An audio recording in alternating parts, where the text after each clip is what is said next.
Buenos días por el día, buenas tardes por la tarde y por las noches, siempre, siempre buenas noches, como decía el Caracol Perejil.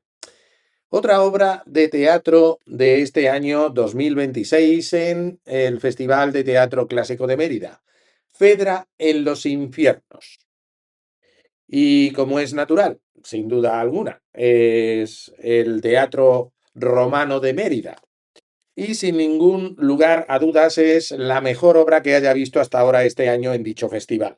Salvo error u omisión, porque no he asistido a unas cuantas obras y, a ver, no he asistido a Electra ni a Bacanal, pero ya que me pongo, enumero las obras en orden de calidad, de mejor a peor.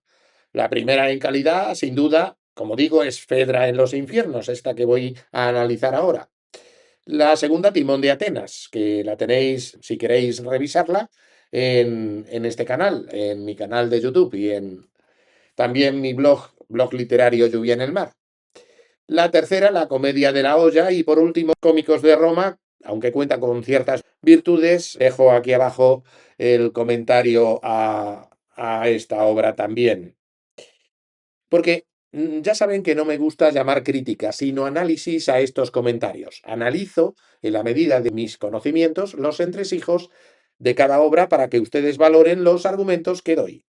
Porque cuando yo asisto a una representación teatral o veo una película o leo una novela, me vienen a la cabeza consideraciones que no me gusta guardarme para mí, sino transmitirlos a través de mi canal de YouTube y también de mi página web, blog literario Lluvia en el Mar. Y ahí los tienen, según mi inquietud me invita a desarrollarlos.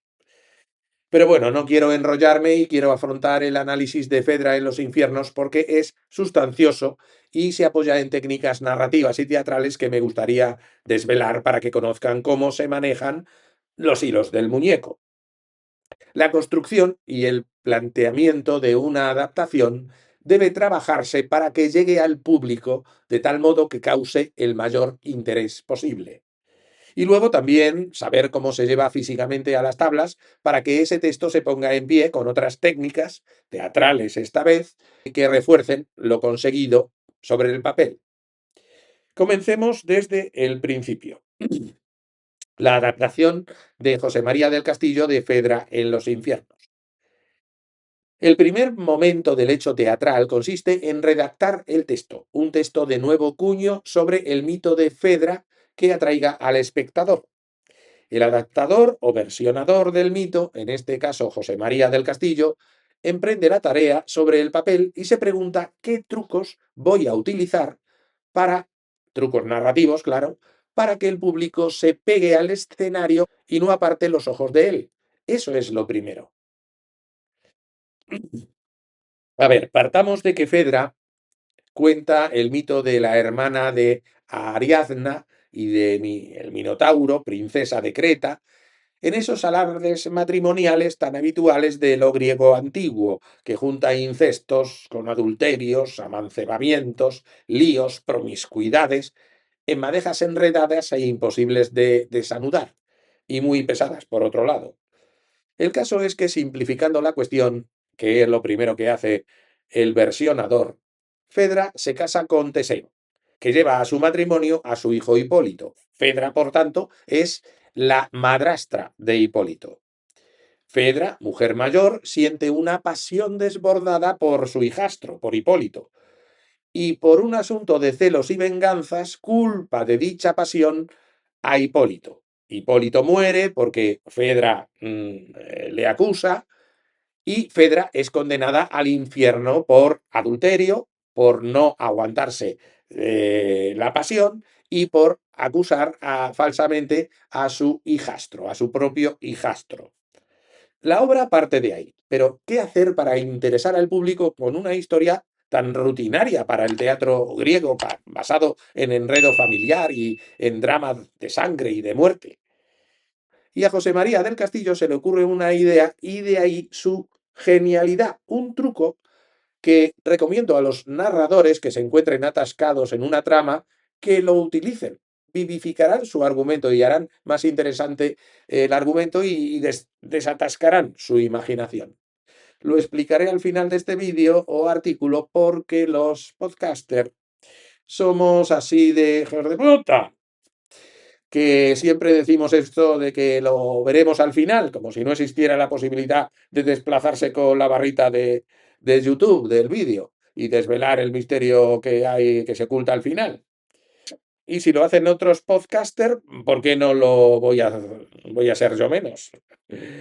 Bueno, se trata de un truco de redacción que usa el versionador para animar el cotarro. ¿Qué truco es? A ver, solo puedo decir que se engloba dentro de un truco mayor que consiste simplemente en mirar las cosas fuera del cajón, tomar otra perspectiva diferente. Otra cuestión respecto a la redacción del texto es que, por un lado, alterna drama griego clásico con un tuya mía coloquial donde los personajes replican con la gracia y soltura típica de personas libres de complejos y ataduras mentales del siglo XXI, donde contestar a lo que se les dice con muletillas como ya lo entiendo, despreciando lo que se le ha dicho con aire castizo y resolutivo de pensamiento libre del personaje, quita hierro o aporta una apreciación chusca al drama, le quita hierro al drama. Tal efecto es empleado por José María del Castillo para convertir el texto griego denso en un texto más dinámico. Pero lo que más destaca es la ruptura de esos cortes piruleros tan salvajes, interrumpiendo una escena dramática para hablar con el público en confidencia y camaradería. Con Lydia Vos bajando al foso e interactuando. Destaca, por ejemplo, una escena donde la música te envuelve, las luces te enajenan y los personajes salen en tromba diciendo el texto compartido entre varios. De repente, todo se detiene para que Fedra juzgue la escena y rompa la cuarta pared, reconociendo que todos están muy arriba, ¿eh? Y pase a otro género diferente, lo cual oxigena, dinamiza y consigue que el público se sorprenda y se enganche.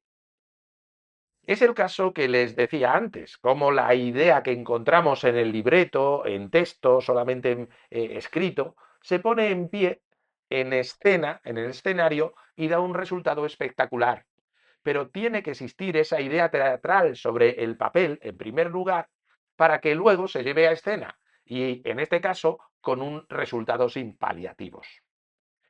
Narrativamente hablando, por tanto, tres características. Drama griego con un texto limpio donde se entiende todo, gracias a la versión modernizada. Ruptura dramática sorprendente yendo de la comedia de costumbres al drama griego con esa actitud de Lydia Vos rompiendo la cuarta pared. Y un truco que contaré al final porque soy así de malo. Una adaptación soberbia, desde luego, de José María del Castillo. Pero vayamos ahora con la puesta en escena, que si mérito tiene el texto, mérito y mucho tiene la puesta en escena. Y lo primero que destaca es el truco de que se vale para atraparnos. Si el truco narrativo lo explicaré al final, este lo voy a explicar ahora, no se preocupen. Pero primero, primero vean este vídeo.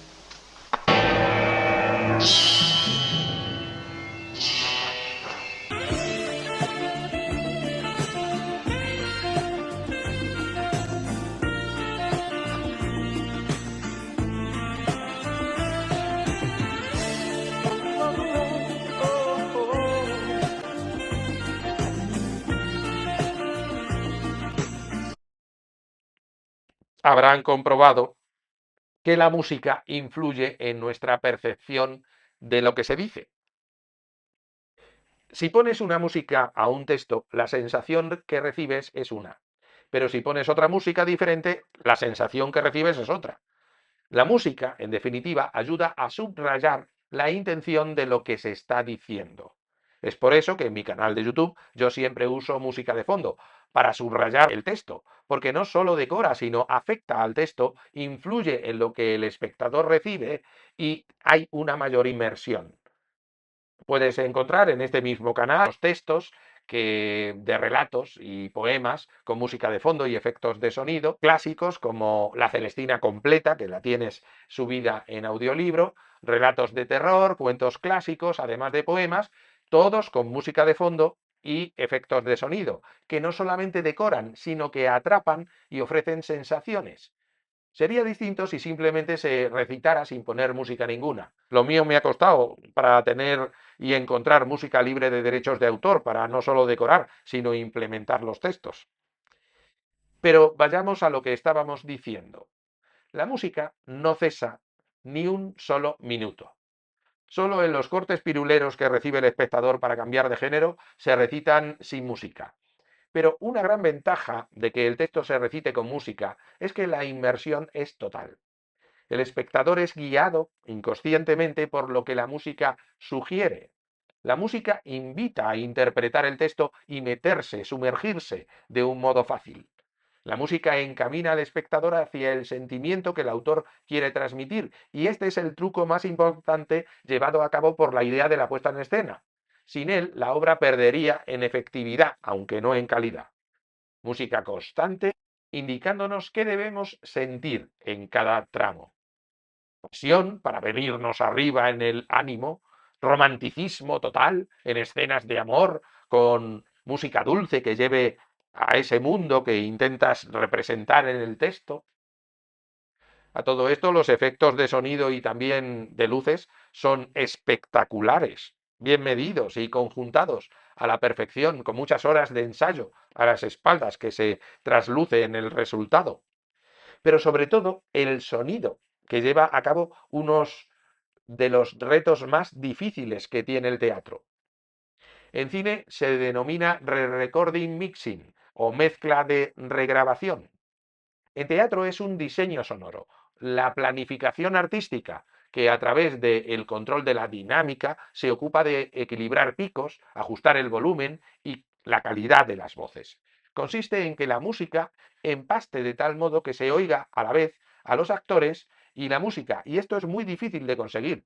Son camisas de 11 varas donde los creadores podrían perfectamente pasar del punto y hacer una cosa más sencilla, pero no quieren y se meten en jardines con una obra donde suena constantemente la música que hay que cuadrar con el diálogo y el volumen, la amplificación, cuadrarla para que la música no se coma el diálogo y se oiga todo perfectamente, conscientes de lo importante que es Fedra en los infiernos, tal como está concebida. Los ingenieros se meten en un lío, en un follón, pero logran el milagro. Les aseguro que es dificilísimo lo que consiguen. Los recursos teatrales ingeniosos y trucos de tramoya se sortean de tal forma que ni abruman ni dejan insatisfechos. Son ilusiones escénicas de un ingenio sublimado. Me estoy refiriendo a lo que se ve en escena. Decir de qué se trata supondría hacer spoiler sobre Fedra en los infiernos, porque si digo los trucos que hay de cómo se desarrolla cada tramo, pues desvelaría muchas sorpresas que el espectador tiene que llevarse cuando ve la obra.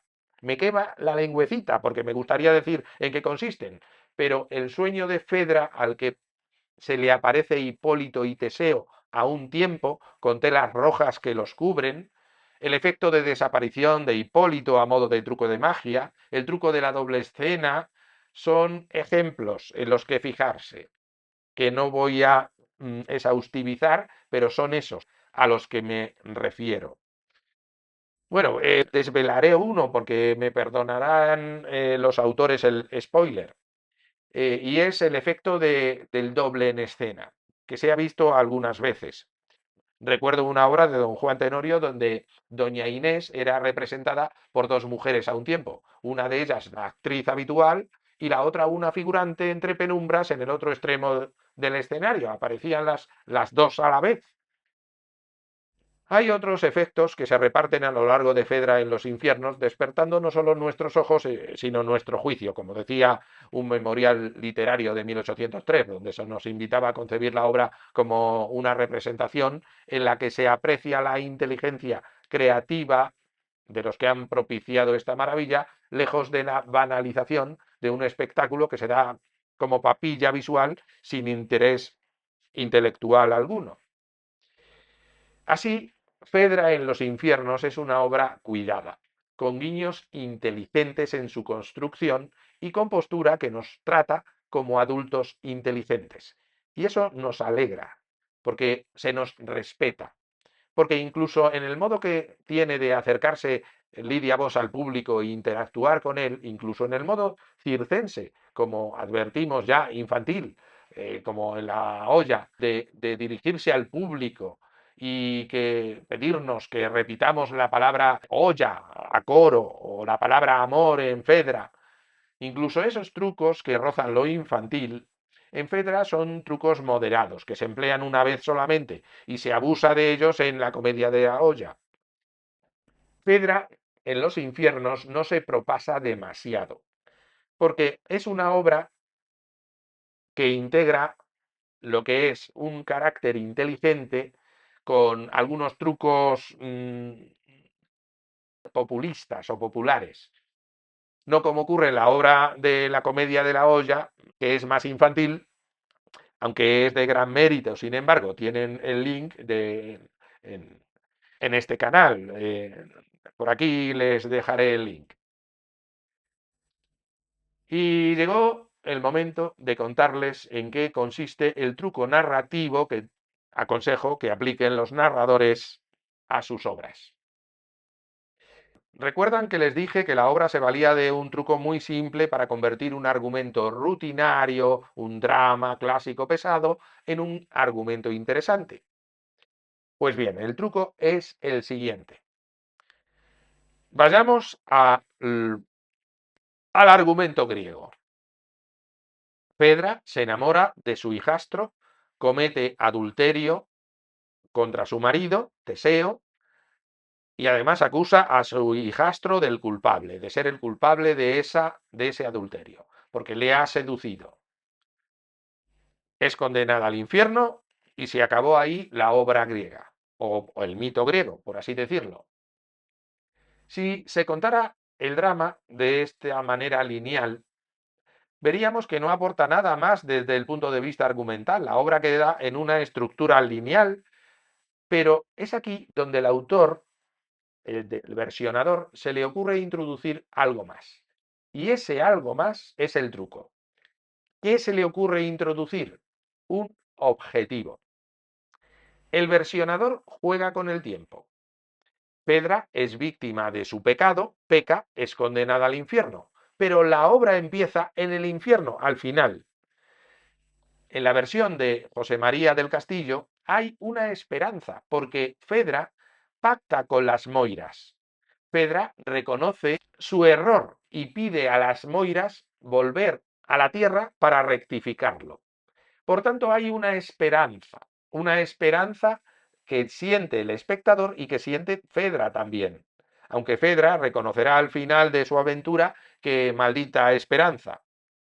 El libreto se pregunta, ¿qué pasaría si a Fedra le diesen una nueva oportunidad? Si partiéramos de que Fedra se encuentra ya en los infiernos, negociara con las Moiras, las almas de los muertos que dominan el inframundo, para que le dieran esa oportunidad de rectificar en una nueva vida, para que su actitud sea diferente y se salve. ¿Lo conseguirá? El enigma está servido. El espectador asiste en el primer caso a una obra cerrada, prediseñada. Fedra peca, va al infierno, punto. Ahí se acaba todo. En manos de Fedra no hay una decisión personal en la obra griega que pueda aplicar cambiando su destino hasta su muerte. Pero en la versión de José María del Castillo, ya desde el principio, hay un aviso. Atended a esto. Se nos dice, porque Fedra puede volver a la tierra y puede cambiar su destino. Puede encontrarse con un destino nuevo si rectifica. con lo cual queda en manos de Fedra, y no de un destino cerrado, la opción de cambiar el argumento. Es el personaje quien maneja su destino. Tiene un objetivo, una misión que cumplir, y esa misión y ese objetivo es lo que nos lleva a ver la repetición de su vida como una oportunidad de resarcimiento, una nueva vida que le conceden las Moiras, resucitando para que esta vez no se equivoque. Es el truco que emplea muchas películas como El cielo puede esperar, El difunto protesta o Qué bello es vivir o Constantín, películas donde se ofrece una nueva oportunidad al muerto para que rectifique, con lo cual se coloca en sus manos la posibilidad de cambiar el destino. No interesa un destino trágico prediseñado donde el protagonista o el héroe no tenga ningún poder de decisión. En Fedra en los infiernos sí se le da al protagonista el mando para que rectifique o no. El final nos intrigará, será sorprendente y remitirá a la forma de concebir el incesto, el adulterio o los errores que cometemos en la vida desde un punto de vista moderno, anárquico, de rebeldía, lo cual dejará en manos del espectador la decisión de la propia Fedra para que aplique a sus errores, los errores cometidos por ella, en su propia trayectoria vital, en los errores que cometa el propio espectador. Es el mérito de la narración, el libre albedrío de Fedra y su opción de rectificación frente al destino trágico de las Moiras que hilan el hilo de la vida, miden su extensión y lo cortan sin que el humano pueda hacer nada. En este enfrentamiento se halla la estructura de Fedra en los infiernos, que nos implica a nosotros en la trama e implica a Fedra como constructora de su propio destino, lo cual la aleja de los dramas clásicos y les da ese puntito de modernidad necesario para las obras de hace 2000 años, solamente interesadas en moralizar con personajes estereotipados, tal como la propia Fedra reconoce en el texto, haciéndose eco de lo que el adaptador es consciente.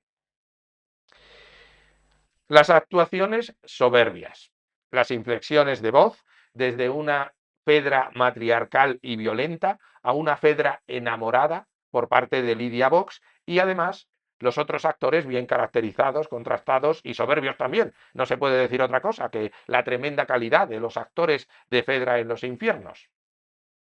Bueno, y una cosa más que no quiero que se me olvide, es el romanticismo implícito en el toma y daca de la evolución de cada tramo de la obra Fedra en los infiernos. Fedra en los infiernos se trabaja como se suele trabajar la novela romántica, con pasiones desbordadas que se niegan a sí mismas, con momentos de atracción y de culpa, de negación, de sufrimiento del protagonista y momentos en los que se cae en la tentación como en la pasión turca.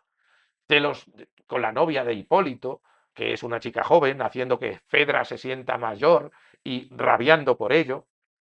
Todo un cúmulo de sensaciones que también pertenecen a la actualidad y al mundo moderno. Cualquier mujer mayor puede reconocer estos sentimientos de atracción, de culpa, de pecado y de pertenencia a los convencionalismos que le esclavizan y no la dejan ser libres. La maledicencia social, nuestro deber como personas coherentes, responsables, que hacemos funcionar nuestro córtex prefrontal sobre nuestra lucha interna de la pasión de nuestra amígdala, reprimiéndola cuando nos invita al desmadre, a la borrachera, a pecar, causándonos un cúmulo de sensaciones. Sensaciones en una obra que al darse en porciones como el caserío, en tramos que evolucionan aportando algo novedoso cada vez, sigue las pautas del ritmo narrativo de una novela romántica clásica o de una representación de un drama romántico actualizado que nos atrapa desde el primer minuto. Una obra que tiene muchos motivos para atraernos y es consciente de todos los recursos que emplea para hacerlo. Sin duda, la mejor obra hasta hoy representada en el Teatro Romano de Mérida de 2026, obra que vi el día 15 de agosto. Me falta por ver El viaje de Edipo y Las nueve musas, que serán obras a las que acudiré el próximo día 21 y el 27 de agosto respectivamente. Hasta entonces, hasta otro vídeo. Puede que encuentres este artículo en mi página web, blog literario Lluvia en el Mar. Puede que también lo haya subido allí. Míralo, porque no todos los artículos de este canal se suben a la web. No me da la vida para tanto. Si es así, encontrarás el link de este artículo en el cajetín de información abajo, o en su defecto, el link de otros artículos interesantes de mi web. Eso sí lo encontrarás, hay muchos y muy interesantes. Y respecto a dicha web, y respecto también a este canal de YouTube de audiolibros y de artículos diversos, pues suscríbete, dale like si te ha gustado, comparte y haz un comentario de más de 5 palabras para que se entere el algoritmo y de este modo lograr que el canal crezca y se muestre a otros usuarios.